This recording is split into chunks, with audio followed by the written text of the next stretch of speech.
তো বন্ধুরা, আজকে সকাল সকাল স্নান সেরে আমি পুজোর জন্য কিছু রান্নায় বসে পড়েছি। যেহেতু এটা প্রথম না, মানে আমার দ্বিতীয় বছর। তো আগের বছর বিয়ের পরে আমি শুকনো প্রসাদই বলতে পারো দিয়েছিলাম।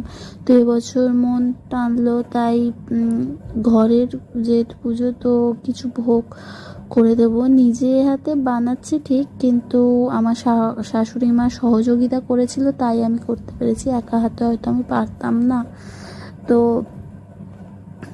দেখতেই পাচ্ছ আমি করছি কিছু কিছু জিনিস।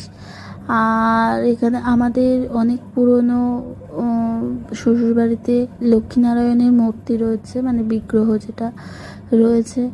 আর শ্রী রাধাকৃষ্ণও রয়েছে, জগন্নাথ দেবও রয়েছে।